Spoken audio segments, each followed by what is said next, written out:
우리가 지난주에 좁은 문에 대해서 우리가 같이 말씀봤습니다. 예수님이 좁은 문에 대해서 말씀하신 이유는 한 사람의 그 질문에서 시작된 것이죠. 그거 질문은 뭐였습니까? 구원받는 자가 적겠습니까? 라는 질문이에요. 구원받는 자가 적겠냐는 질문에 예수님은 많다 적다라고 얘기를 안 하셨어요. 예수님은 항상 이처럼 직접적으로 대답하기보다는 말을 끝을 이렇게 돌려가지고 이렇게 말씀하시는, 그러니까 이과들은 이렇게 성경을 보면 답답할 거예요. 아내가 이과거든요. 그러니까 기냐 안 기냐 직접적으로 말을 해줘라, 답답하다. 근데 문과들은 어떻게 말을 합니까? 이 말들을 빙빙 돌려서 결국 말하고자 하는 것이 무엇인지, 사실 이렇게 얘기하는 것도요, 말씀을 풍성하게 하려고 하는 예수님의 의도도 있거든요. 그러니까 구원받느냐, 우리는 많다 적다에 관심이 있지만 그게 아니라는 거예요. 초점은 그게 아니라는 거예요. 항상 초점은 뭐 해야 된다? 구원을 베푸시는 예수 그리스도라는 거예요. 예수님께 초점이 있어야 된다는 거예요. 그래서 예수님은 좁은 문을 얘기를 하신 거거든요. 너희가 싸울 정도로 너희가 좁은 문 들어가기를 힘쓰라는 것이죠. 그런데 그 문은 너희가 들어가고자 해도 그리로 들어갈 수 있는 사람이 많다 적다, 많지 않다라는 거예요. 왜 그래요? 그 집주인이 문을 닫아버리면 그리로 들어갈 수가 없다라는 거예요. 그러니까 집주인이 닫아버리면 아무리 내가 무슨 일을 했어도 그때 누가복음 표현에 따르면 내가 아무리 주 앞에서 먹고 마시고 내가 주님으로부터 가르침을 받았다고 나를 모르냐고 해도 열어주지 않는다는 거예요. 즉 내 의로는 절대로 들어갈 수 없는 나라가 바로 하나님 나라인 거라는 거죠. 그렇다면 그 좁은 문으로 들어갈 수 있는 자가 누구냐라는 거예요. 마태복음은 누구를 대상으로 쓴 거예요? 유대인들이에요. 유대인들은 율법을 알거든요. 그 율법을 아니까 그 하나님의 말씀대로, 하나님의 뜻대로 행하는 자들, 그런 자들이 하나님 나라에 들어간다는 거죠. 그 좁은 문으로 들어갈 수 있다는 거예요. 하지만 누가복음은 이방인이에요. 율법을 모르는 자들이에요. 그렇기 때문에 뭐라고 말합니까? 아브라함과 이삭과 야곱 모든 선지자라고 그래요. 이들의 공통점은 뭐예요? 모두 다 하나님의 약속을 먼저 받은 자들이라는 거예요.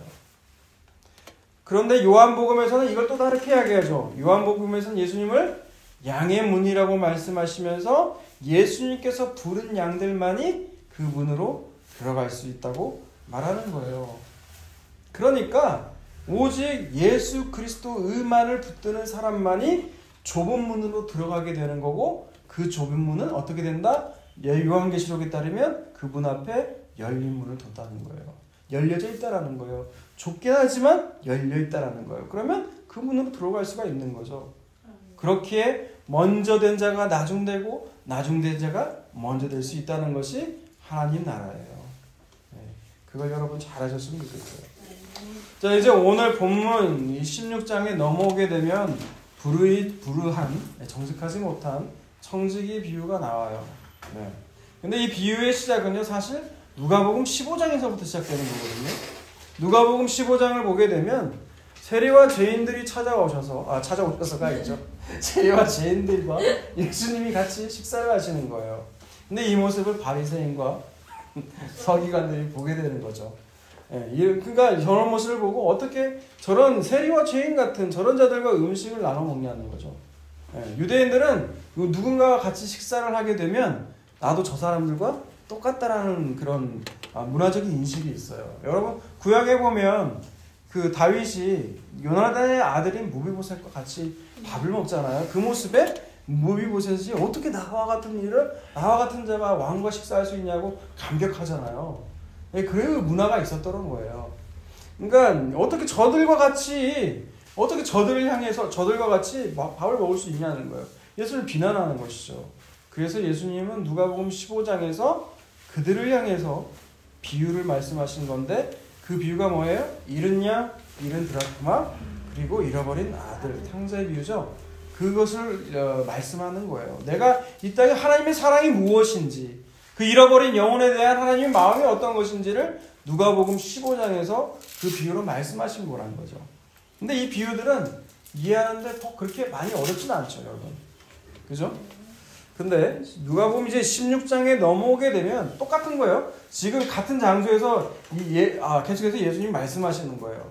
16장에 넘어오게 되면 불의한 청지기의 비유는 이게 비유는 말겠는데 이게 뭘 말씀하려고 하는지 구절마다 조금 어려운 부분들이 좀 있어요.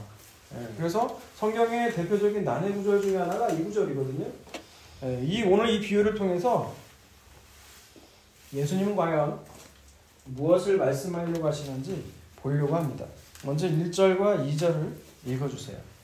또한 제자들에게 이르시되 어떤 부자에게 청지기가 있는데 그가 주인의 소유를 낭비한다는 말이 그 주인에게 들린지라. 주인이 그를 불러 이르되 내가 내게 대하여 들은 이 말이 어찌 됨이냐. 내가 보던 일을 세마라. 청지기 직무를 계속하지 못하리라 하니. 누가복음 오늘 16장 이 불의한 청지기의 비유를 누구를 대상으로 지금 하고 있어요? 1절에 보니까 제자들에게 하고 있죠. 그러니까 15장의 그 잃은 양이라든지 드라크마, 잃은 아들의 비유는 세리와 그 죄인들, 바리새인과 서기관들을 대상으로 했다면 오늘 비유는 누구를 대상으로 하는 거예요? 예수님을 따르는 그 제자들을 향해서 말씀하고 계셨다는 거예요. 요약하면 1절과 2절을 보면 그렇다는 거예요. 이 요약하면 이렇다는 거죠. 어떤 부자에게는 청지기가 있었다라는 거예요.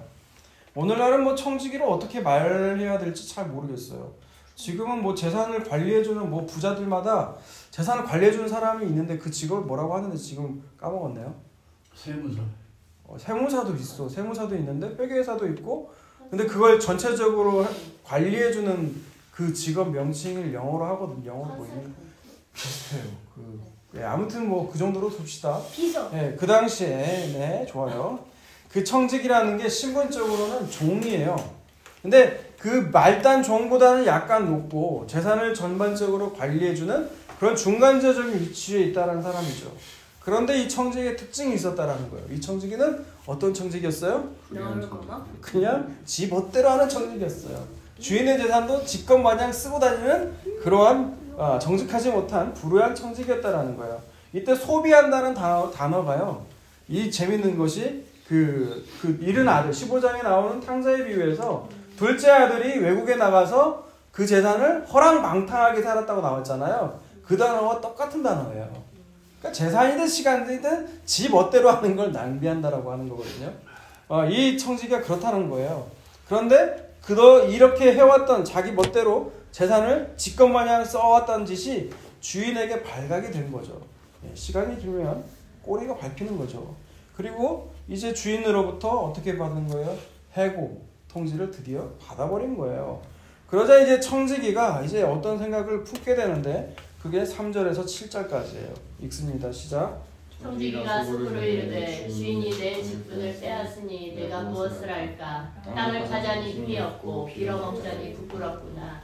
내가 할 일을 알았도다. 이렇게 하면 직분을 빼앗긴 후에 사람들이 나를 자기 집으로 영접하리라 하고 주인에게 빚진 자를 일일이 불러다가 먼저 온 자에게 이르되 내가 내 주인에게 얼마를 빚졌느냐. 말하되 기름 100마리니이다. 이르되 여기 내 증서를 가지고 빨리 앉아 50이라 쓰라 하고 또 다른 이에게 이르되 너는 얼마나 빚졌느냐. 이르되 밀 100석이니이다. 이르되 여기 내 증서를 가지고 80이라 쓰라 하였는지라. 네, 이 청지기가 보니까 나이가 제법 있는 청지기 같아요. 하는 말들을 보니까 육체적 노동을 하자니까 해본 적도 없어요. 힘도 없어요. 그죠?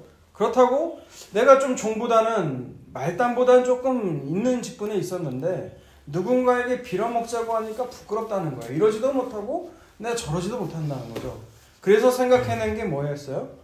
주인에게 빚진 자들을 불러내서 그 빚을 탕감해줬자는 거예요. 기름 100마리면 50, 밀 100석이면 80, 뭐 원칙이 없어요. 50%, 뭐 20% 이거 없어요. 그냥 왜 주인에게 안 들킬 정도로 한다는 거예요. 지금 머리를 쓴다는 거죠. 그러니까 자기 마음대로 빚을 탕감하고 있다라는 거예요. 성경에 나와 있지 않지만 이 두 사람뿐만이 아니겠죠. 이외에도 주인에게 빚진 자들을 모두 불러서 그 빚을 자기 마음대로 깎아내려서 디스카운트해서 했다라는 거예요. 근데 왜 이렇게 했다고요? 이유가 나오죠. 내가 주인으로부터 이제 쫓겨나게 생겼어요. 해고통을 받았으니까. 근데 내가 이 빚을 탕감해주면 나오고 나서 이 집에 쫓겨나고 나서 누군가는 나에게 탕감해준 사람들은 나를 자기 집으로 맞이해주지 않을까라는 그 생각을 했다라는 거예요. 그리고 나서 8절이에요. 예수님이 하시는 말씀, 이 비유를 하시고 8절 이렇게 말씀하세요. 시작. 주인이 이 옳지 않은 청지기가 이를 지혜롭게 하였으므로 칭찬하였으니 이 세대의 아들들이 자기 시대에 있어서는 빛의 아들들보다 더 지혜로움이니라. 네, 이제 8절부터가 이제 이야기가 어려운 대목들이 나오기 시작해요. 예수님이 어떻게 말씀하세요? 이 집주인을 자기 마음대로 빛을 탕감한 이 옳지 못한 이 청지기를 칭찬하더라는 거예요.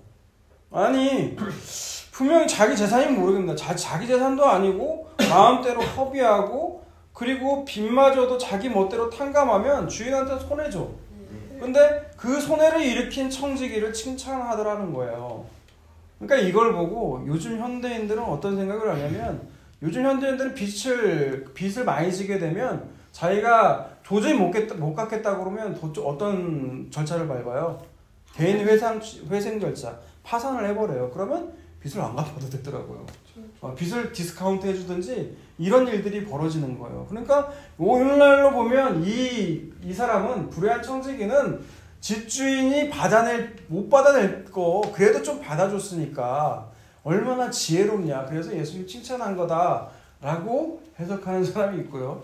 정통적으로는 해석으로는 많이 어떻게 해석을 하냐면 이 부자는 고리대금으로 부자가 된 거라는 거예요.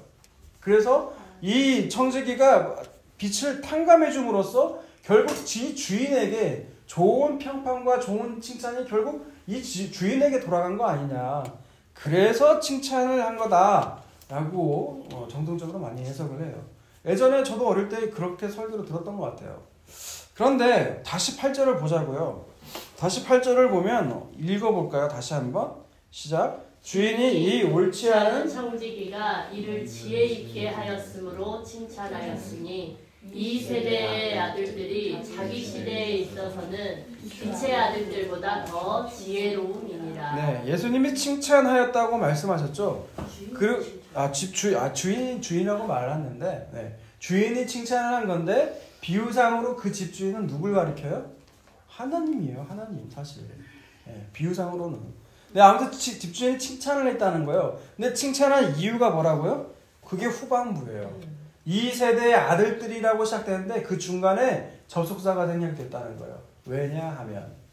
칭찬했는데 왜냐하면 뭐라는 거죠? 이 세대의 아들들이 자기 시대에 있어서는 빛의 아들들보다 더 지혜로웠다라는 거예요. 여러분, 이 세대의 아들들이 누구예요? 이 세대의 아들들은 그 후반에 나오는 빛의 아들과는 대립되는 거죠, 개념이. 그러니까 어둠의 아들들이에요. 예수님을 믿지 않는 불신자 혹은 비신자라고 하는 그 무리들을 지금 예수님이 빛의 아들들보다, 예수님 믿는 그 자녀들보다 지혜롭다고 지금 칭찬하신 거라는 거예요. 자, 그러면 다시 한번 생각해 보자고요. 왜 예수님을 칭찬하신 걸까요? 비신자, 신자들, 자기를 믿는 그 신자들을 칭찬하는 게 아니라 왜 비신자들을 칭찬하고 있는 걸까요? 여러분, 이 불의한 청지기, 오늘 나오는 주인공인 이 불의한 청지기는 주인의 재산을 자기 멋대로 그냥 쓴 사람이에요. 네. 그런데 이 사람도 그 자기가 했던 짓이 들켜가지고 직분을 이제 해고 통보를 받았다란 말이에요. 이 해고 통보를 받으니까 그동안 뭘 위해 썼어요? 그냥 자기를 위해 썼어요. 자기를 위해 썼고 그냥 재산도 마음대로 소비했단 말이에요. 근데 해고 통보를 받으니까 어떻게 해요? 자기가 쫓겨난 이유를 지금 대비하고 있잖아요. 그죠? 자기 이 쫓겨난 이유를 대비하고 있다란 말이에요. 그러니까 돈을 어떻게 써야겠다? 그렇게 쓰면 안 되겠구나. 그걸 안 거예요. 그런데 정작 빛의 아들인 너희 신자들은 도대체 장래를 위해서 지금 뭘 준비하고 있냐는 거예요. 그러니까 한꺼풀 더 들어가면 이건 지금 책망의 말씀이죠. 우리 믿는 사람들에게 책망하고 있는 거예요. 대체 너희들은 뭘 준비하고 있냐는 거예요. 그러면서 예수님은 이제 9절에 이어서 8절에 이어서 같은 맥락으로 이제 9절을 얘기해요. 9절 읽습니다. 시작. 내가 너희에게 말하노니 불의의 제물로 친구를 사귀라. 그리하면 그 제물이 없어질 때에 그들이 너희를 영주할 처소로 영접하리라. 자, 이 말은 뭔 말일까요, 대체? 불의의 제물로 친구를 사귀래요. 그러면 그 그 재물이 없어질 때 그들이 너희를 영주할 처소로 영접하게 될 거라는 이 말이 여러분 무슨 말일까요? 오늘 이 비유에 나오는 불의한 청지기도 그 빛을 지멋대로 탕감하고 살았죠. 그런데 그 비유의 초점은요, 이 불의한 청지기는 영주할 처소를 위해서 했어요? 아니죠. 그냥 자기 노후 대비한 거죠. 쫓겨나서 내가 가 있을 곳, 그죠? 그거를 위해서 했기 때문에 그 포인트는 그 사람이 아니란 말이에요. 그런데 그러면 누구를 대상으로 한 말씀일까요? 네, 제자들이에요. 예수님을 따르는 제자들에게 지금 하시는 말씀이에요. 불의의 재물로 친구를 사귀면 그 재물이 없어질 때에 그들이라는 건 누구죠? 친구들이죠. 영주할 곳으로 너를 맞아들이게 될 거다라는 거예요. 그러면 꼼꼼하게 전반부 후반부 이 말씀을 보자는 거예요. 여러분 불의의 재물로 친구를 사귀라고 할 때 여러분 강조점이 어디에 있는 것 같으세요? 재물에 있어요? 친구에게 있어요? 친구예요. 재물은 어디까지나 수단일 뿐이에요. 친구를 사귀라는 거죠. 그걸 뒷받침해주는 문장이 후반부거든요. 후반부에 뭐라고 나와요? 그 재물은 결국은 없어진다는 거예요. 근데 없어진다는 의미가 더 이상 쓸 재물이 바닥난다. 더 이상 쓸 재물이 없다라는 뜻일까요? 아니면 너희 재물을 쓸 수 없는 죽음이 온다는 뜻일까요? 쓸 수 없는 죽음. 예, 죽음이요. 왜? 근거를 내야죠. 근거. 왜요? 죽으면 없어지. 그 재물이 없어질 때 어떻게 된다고요? 영주할 처소로 맞이한다고 했잖아요. 영주한다는 건 뭐예요? 영원히 거주하는 거거든요. 영원히 거주할 처소로 그 재물이 없어지면 죽음이 오게 되면 그 처소로 맞아들이게 될 없는 순간이 온다라는 거예요. 오늘 불의한 청지기도의 해고통구라는 자기의 종말이 왔어요. 그죠? 그러자 이제 자기에게 중요한 것이 무엇인지를 알았다라는 거예요. 돈을 소비하는 것을 자기를 위해 소비하는 것보다 또 무슨 의미예요? 재물보다 돈을 어떻게 쓰는지가 참 중요하구나. 그거를 불의한 청지기도 알았다라는 거예요. 그런 의미에서 예수님이 지금 불의의 재물로 친구를 사귀래요. 근데 문제가 하나 있어요. 왜 예수님은 그냥 재물이라고 하지 않고 왜 불의하다고 나와 있을까요? 불의. 예수님은 왜 재물을 불의라고 하셨을까요? 옳지 못하다는 거거든요. 불의라는 뜻이. 이거 아무리 원어 뒤져봐도 똑같아요. 다른 게 없어요. 재물을 옳지 못하다라는 거예요. 왜 예수님은 재물이 옳지 못하다라고 말씀하신 걸까요? 그건 자기가 번 돈이 아니기 때문에. 왜 그럴까요? 사람들은 재물을 중립적인 거라고 생각을 하죠. 재물 자체는. 그렇죠? 그리고 재물을 어떻게 내가 벌고 어떻게 쓰느냐에 따라서 재물은 불의할 수도 있고 의로울 수 있다고 생각을 해요. 그런데 예수님은 아예 재물을 그냥 그에 상관없이 불의하다고 얘기해요. 여러분 이 점을 이해하기 위해서는 재물이라는 개념이 왜 나오게 됐는지에 대해서 여러분 생각을 해보시면 이해가 빨라요. 의와 불의의 개념을 여러분 관계적인 입장에서 한번 보자는 거죠. 자, 아담과 하와가 선악과 먹기 이전에 에덴 동산에서 살 때 재물이 필요했어요? 안 필요했어요? 재물 필요 없었어요. 왜? 모든 것을 다 하나님이 다 공급해 주시니까요. 그러니까 재물은 필요가 없었어요. 그럼 재물은 언제부터 생겼어요? 죄를 범한 후 에덴 동산을 쫓겨나니까 어떻게 살아야 돼요? 이제 내가 힘이 수고한 대로 먹고 살 수밖에 없잖아요. 자기 힘대로 살 수밖에 없잖아요. 그래서 생겨난 게 뭐예요? 재물이라는 거예요. 그렇기 때문에 구원이라는 건 자기 힘으로 살아갈 수밖에 없는 그 재물에서 하나님의 은혜로 바뀌는 것이 뭐예요? 그게 구원이잖아요. 그죠? 이 과정을 보여주는 게 뭐예요? 창세기 나온 다음 출애굽이잖아요. 애굽이란 나라는 어떤 나라예요? 재물의 힘으로밖에 살 수밖에 없는 나라가 애굽이죠. 그런데 그 애굽에서 어떻게 하셨어요? 하나님은 광야로 이끄셨어요. 그 광야에서 어떻게 하셨어요? 그 필요한 물과 음식들을 공급해 주셨죠. 그러면서 하시는 말씀이 뭐예요? 사람이 떡으로 사는 것이 아니라 하나님의 말씀으로 사는 것이라는 거예요. 그러므로 오늘 본문 9절에서 불의의 재물로 친구를 사귀라고 하는 것은 재물이 우리를 살리는 것이 아니라는 걸 너희들은 알라라는 거예요. 너희를 나를 따른 제자들을 향해서 재물이 우리를 살리는 것이 아닌 것을 너희가 알라는 거죠. 세상 사람들은 다 말을 하죠. 돈만 있으면 다 해결된다. 맞는 말이에요. 틀렸다는 거 아니에요. 해결될 수 있다라는 거예요. 그러나 어디까지나 이 땅, 이 세상에 붙어 있는 동안, 사는 동안 필요한 것이지 저 죽음 이후에 나오는 하나님 나라에서는 필요가 없어요. 돈과 재물이 우리를 영원한 초소로 인도하는 게 아니라는 거예요. 그걸 하려는 거예요, 지금. 그리고 나서 10절 보세요, 10절. 10절 있습니다. 시작. 지극히 작은 것에 충성된 자는 큰 것에도 충성되고 지극히 작은 것에 불의한 자는 큰 것에도 불의하니라. 네, 여기서 지극히 작은 것이 뭘 상징할까요? 앞절에 계속 나오고 있는 재물을 얘기하고 있는 거예요. 재물. 정주열이 제일 좋아하는 돈 얘기하고 있는 거예요. 돈. 이 돈에도 충성한다는 건, 이 재물에 작은 것에 충성한다는 거는 이 재물이, 이 돈이 나를 살리는 게 아닌 것을 알라는 거죠. 이 돈이 주인 되는 삶을 살지 말라는 거예요. 불의한 천지기도 해고라는 것이 갑자기 찾아오게 되니까, 종말이 오니까 재물의 의미를 알았어요. 재물의 의미를 알았다고요. 재물을 더 이상 자기를 위해 소비하는 것이 아니라는 거죠. 그렇다면 더더욱 믿는 신자라면 더더욱 재물 사용함에 있어서 우리가 신실해야 되지 않겠냐는 거예요. 이 재물에 신실하지 않은데 어떻게 이 큰 거, 영원한 거, 하나님 나라에 충성할 수 있겠냐는 거예요. 같은 맥락에 있는 게 바로 또 11절이에요. 11절 있습니다. 시작. 너희가 많이 부린 재물에도 충성하지 아니하면 누가 참된 것으로 너희에게 맡기겠냐는 거예요. 돈이라면 쩔쩔 못 매면서 어떻게 하나님 나라, 영원한 나라를 너희에게 맡기겠냐는 거예요. 그리고 12절 보세요.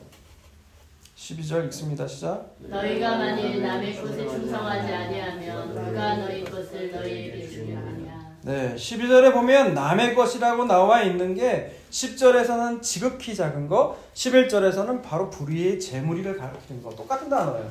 단어인데 표현만 달리한 거예요. 네.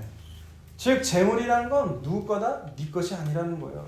다 남의 거라는 거죠. 여러분 생각해 보세요. 우리가 건강이 없다면, 돈을 벌 수 있는 건강이 없다면 돈을 벌 수 있어요? 없어요? 없어요. 건강은 누가 주어지는 건데요? 내가 잘 관리한다고 주어져요?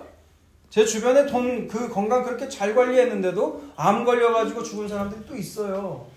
그렇게 건강검진을 많이 했는데도.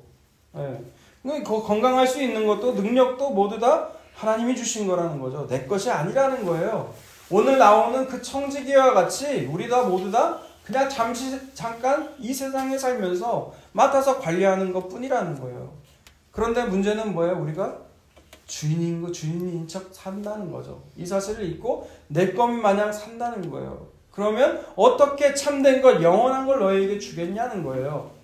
그러면서 오늘 말씀의 결론이 13절이에요. 13절 읽습니다. 시작. 집 하인이 두 주인을 섬길 수 없나니 혹 이를 미워하고 저를 사랑하거나 혹 이를 중히 여기고 저를 경히 여길 것이니라. 너희는 하나님과 재물을 겸하여 섬길 수 없느니라. 여러분 이 이야기를 지금 누구에게 한다는 거죠? 제자들이에요. 예수님을 따르는 그 제자들을 향해서 말씀하시는 거예요. 뭐라고요? 집 하인이 두 주인을 섬길 수 없다라는 거예요. 그 중에 마음이 가는 주인이 있게 마련이라는 거죠.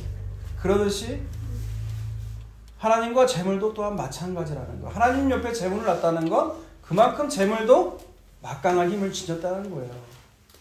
이 두 주인 중에 너희는 하나를 택해서 살 수밖에 없다라는 거예요.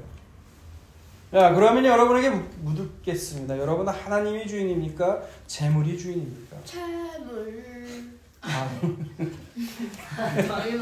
아주 해맑게 믿지 않는 건 당연하죠. 근데 문제는 예수를 믿는 우리들이에요.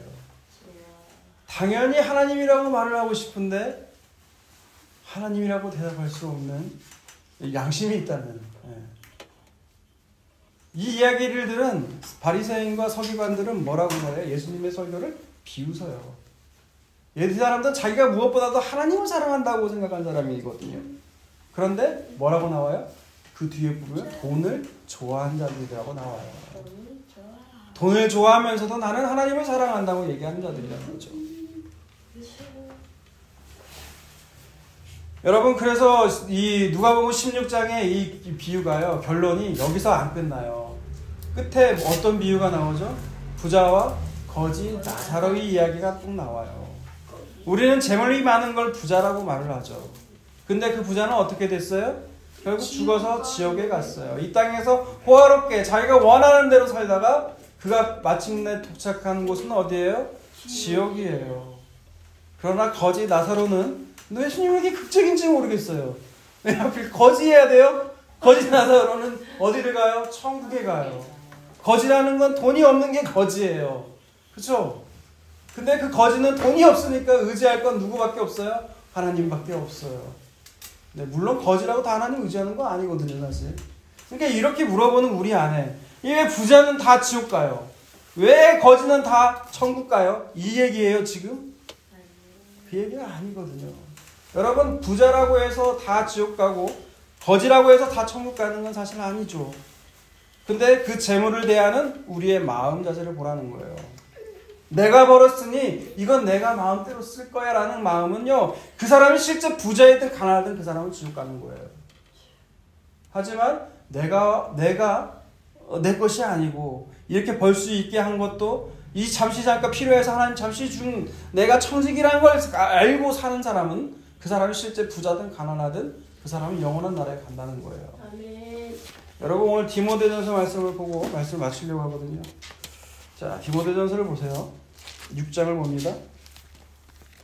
디모데전서 6장을 보세요. 6장 9절과 10절을 보세요. 부활해 하는 자들은 시험과 올무와 여러 가지 어리석고 해로운 욕심에 떨어지나니 사람으로 파멸과 멸망에 빠지게 하는 것이라. 돈을 사랑하니 일만하게 뿌리가 되나니 이것을 탐내는 자들은 미혹을 받아 믿음에서 떠나 많은 근심으로써 자기를 찔러도다. 네, 성경은 부자가 되는 걸 권면하지 않습니다. 근데 어떻게 된 건지 수련을 가든 교회를 가든 부자 되라고 심지어 인사를 하더라고요. 그런데 돈을 사랑하는 게 성경에서는 일만하게 뿌리라고 그래요. 모든 뿌리가 돈을 사랑하는 거에서 나온다는 거죠. 그것이 믿음에서 우리를 떠나서 근심에 빠지게 한다는 거예요. 부자가 되는 것도 마찬가지라는 거예요. 그럼 어떻게 살라는 거죠? 7절과 8절. 우리가 세상에 아무것도 가진 것이 없음에 또한 아무것도 가지고 가지 못하리니 우리가 먹을 것과 입을 것이 있은즉 족한 줄로 알 것입니다. 아멘. 예, 여러분 생각하시기 바랍니다. 우리가 태어날 때 아무것도 없이 빈손으로 왔다가 마치 공술의 공수고, 그 불교의 개념인 것 같아요. 아무것도 세상에 떠날 때 아무것도 가지고 우리가 갈 수 없다라는 거예요. 그런즉 너희가 지금 먹을 것과 입을 것이 있다면 족한 줄 알라는 거예요. 여러분 우리가 하나님께서 잠시 잠깐 우리에게 맡아둔 것들 내 것이라 여기지 않는 것, 그리고 그것을 위해서 정말 우리의 끝이 결국에 온다는 걸 알고 이 땅에 살아가시는 저와 여러분이 다 되시기를 주님의 이름으로 축원합니다.